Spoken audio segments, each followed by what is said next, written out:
Ketika seorang pejabat di Pusat Militer Nasional Indonesia menelpon tadi pagi, ini kesempatan untuk mengajukan sebuah pertanyaan dari Bosman kepadanya. Apakah perang di Ukraina dimonitor dari jam ke jam? Di War Room, apakah ada kamera satelit yang bisa kita monitor gerakan militer di perang Ukraina? Jawabannya, iya dan ada. Yang Bosman pun langsung berkomentar. Coba fokuskan kamera ke sisi barat Ukraina di perbatasan Polandia dan coba lihat gerakan tentara yang kira-kira ada sekitar 30 ribuan sedang mau ngedrill latihan perang simulasi di Norwegia. Semuanya tentara yang hadir di Norwegia dan Polandia adalah tentara anggota negara-negara NATO. Satu lagi, coba awasi terus gerakan militer di selatan di 3 kota pelabuhan Ukraina. Di sisi Polandia dan Norwegia sepertinya NATO serius menyiapkan ground trupnya. Dan untuk itu kita lanjut membaca taktik perang Rusia yang bergeser setelah dalam 1 minggu rencana A tidak berjalan dan sekarang menjalankan rencana B, C, dan mungkin sampai Z. Hal ini menjadi lebih menarik walau bengis, namun itulah kenyataan perang.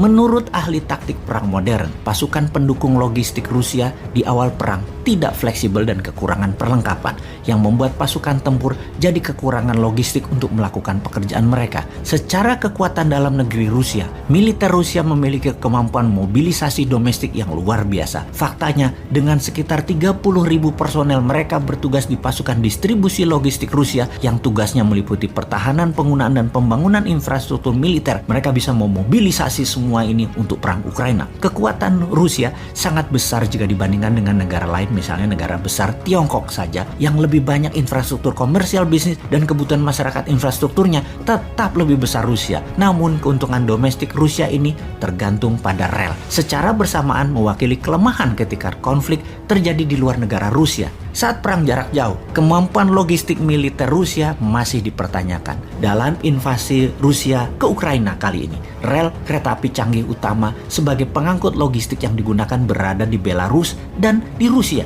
Jadi untuk pasokan lebih lanjut ke Ukraina harus menggunakan truk. Ternyata Rusia tidak cukup truk. Disinilah bottleneck pertama dari logistik Rusia. Dari kereta api yang datang banyak pindah ke truk. Kendaraannya kurang. Kita lanjut perubahan strategi yang jitu oleh Rusia kemudian. Inilah dinamisnya perang.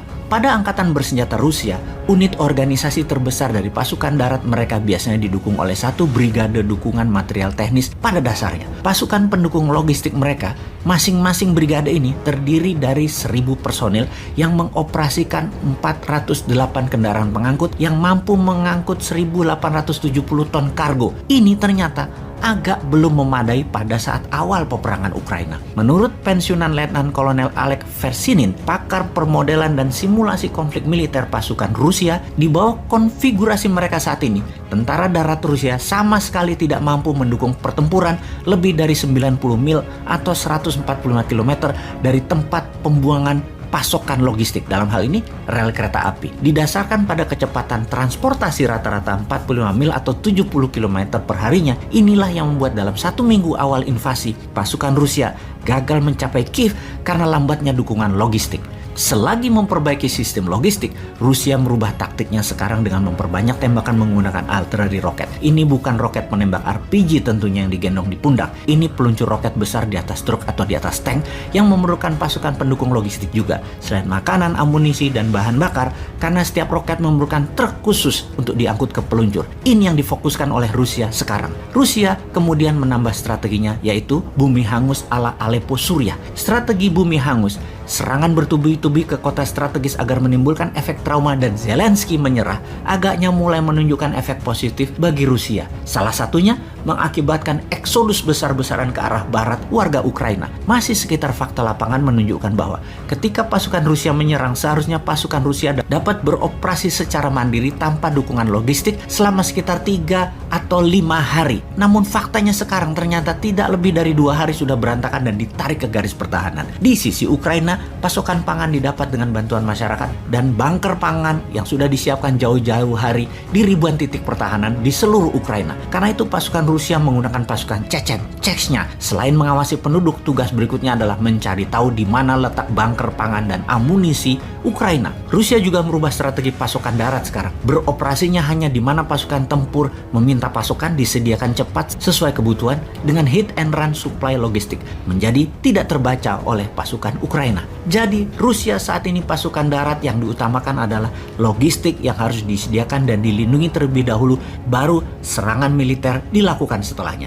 Untuk itu Ukraina juga tahu satu-satunya faktor yang dapat mengatasi masalah logistik ini adalah waktu. Makanya Ukraina bertahan total selama mungkin agar Rusia kehabisan cadangan pangan, amunisi, dan logistiknya. Karena kalau Rusia tidak merubah strategi logistiknya, militer Rusia diduga tidak memiliki kemampuan untuk perang lebih panjang dari 2 bulan. Sungguh, apa yang telah dilakukan pada hari-hari awal invasi Rusia ke Ukraina menentukan titik lemah kekuatan militer Rusia, atau mungkin menunjukkan bahwa titik lemah militer Soviet masih ada di tentara Rusia. Yang jelas di lapangan setiap saat bergeser, dianalisa, tidak ada rumus pasti. Rusia sangat dinamis melakukan perubahan. Dari kacamata pengamat militer pro Barat dan media Barat yang mempromosikan NATO dan Amerika menyatakan kemampuan logistik NATO dan sekutu bisa dibilang merupakan salah satu keunggulan strategis utama dari militer Barat, terutama Amerika, yang jaringan global pangkalan militer serta kemampuan pengangkut laut dan udaranya besar untuk bisa menyiapkan logistik dimanapun di bumi ini.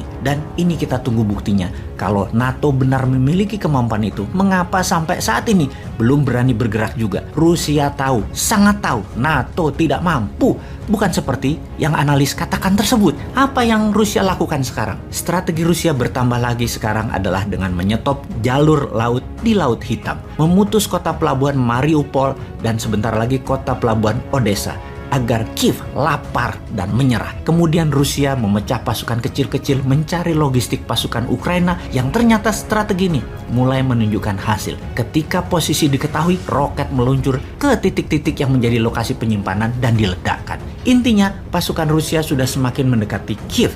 Sudah 3,4 juta warga Ukraina mengungsi ke luar negeri, yang terbanyak di Polandia yang sudah menampung 2 juta pengungsi lebih. Dalam perjalanan mereka yang bergerak pindah, sudah lebih 8 juta warga yang dalam 3 minggu ke depan bisa 7 juta warga Ukraina keluar negara mereka bermigrasi. Negara sekitar sudah mulai gerah. Ada 10.000 pasukan NATO di sekitaran perbatasan dengan wilayah pengungsian dan terus bertambah. Ditambah banyak negara dunia yang saat ini terkesan melawan hegemoni. Salah satunya India. India membeli minyak Rusia sekarang. Kalau Indonesia, bagaimana sih strateginya?